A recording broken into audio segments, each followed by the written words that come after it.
ఢిల్లీలో నేడు మహాయుతి నేతలు భేటీ కాబోతున్నారు. సాయంత్రం ఢిల్లీ చేరుకోనున్నారు మహాయుతి నేతలు. పలువురిని కలవనున్నారు షిండే, ఫడ్నవీస్, అజిత్ పవార్. ఇక సాయంత్రం 5:30 బీజేపీ అగ్రనేతలతో ముగ్గురు నేతలు భేటీ కాబోతున్నారు. సీఎం పదవిపై ఒక క్లారిటీ వచ్చే అవకాశం కనిపిస్తోంది. ఎవరికి ఏ శాఖలపైన అన్నది కూడా ఒక స్పష్టత రానుంది. సీఎంగా ఫడ్నవీస్ ఫిక్స్ కానున్నారు. కీలక శాఖలు కోరుతున్నారు షిండే.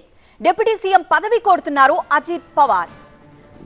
మహారాష్ట్ర సీఎంగా ఫడ్నవీస్ ఫిక్స్ అయ్యారు. అధికారికంగా ప్రకటన రాకపోయినా చెప్పాల్సింది ఇప్పటికే చెప్పేసింది బీజేపీ హైకమాండ్.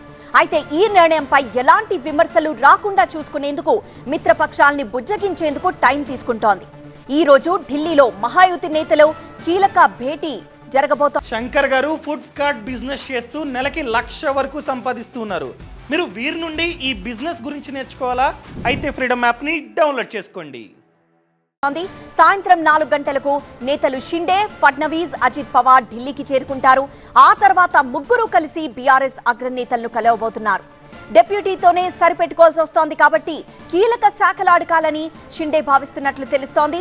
అటు నిన్న కేంద్ర హోంమంత్రి అమిత్ షాని కలిశారు వినోద్ తావ్డే. బీజేపీలో మరాఠాలకు ప్రతినిధిగా ఉన్న వినోద్ తావ్డే సీఎం పదవిపై కొత్త వాదన తెరపైకి తెచ్చారు. మరాఠాలకు పదవి ఇవ్వకపోతే ఆగ్రహానికి గురయ్యే ప్రమాదం ఉందంటున్నారు తావ్డే. ఈ నేపథ్యంలో అందరికీ సర్ది చెప్పి అన్ని సెట్ చేసి సీఎంగా ఫడ్నవీస్ ను అధికారికంగా ప్రకటించే అవకాశం ఉంది. నిజానికి నిన్నటి వరకు సీఎం పదవిపై షిండే పట్టు వీడలేదు. అయితే స్వయంగా ప్రధాని మోదీ కలగజేసుకోవడంతో షిండే వెనక్కి తగ్గారు.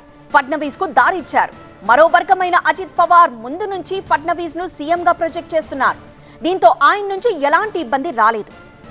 బీజేపీలో ఉన్న మరాఠా నాయకుడు వినోద్ తావ్డే అమిత్ షాను కలిసి తన మనసులో మాట బయటపెట్టినట్లు తెలుస్తోంది. మరాఠాలకు ప్రతినిధిగా ఉన్న షిండేను అధినాయకత్వం కాదండంతో ఆ వర్గానికి కోపం తెప్పించొచ్చని పరోక్షంగా తన అభ్యర్థిత్వంపై ఆశను బయటపెట్టారు. అయితే సుదీర్ఘ భేటీ తర్వాత ఆయన కూడా వెనక్కి తగ్గినట్లు తెలుస్తోంది. ఇక ఈ రోజు ముగ్గురు నేతలు అమిత్ షాతో జరిగే ఫైనల్ భేటీ తర్వాత ఉమ్మడి ప్రెస్ మీట్ ఉండే అవకాశం ఉంది. అందులోనే సీఎం ఎవరు అనేది ప్రకటించబోతున్నారు.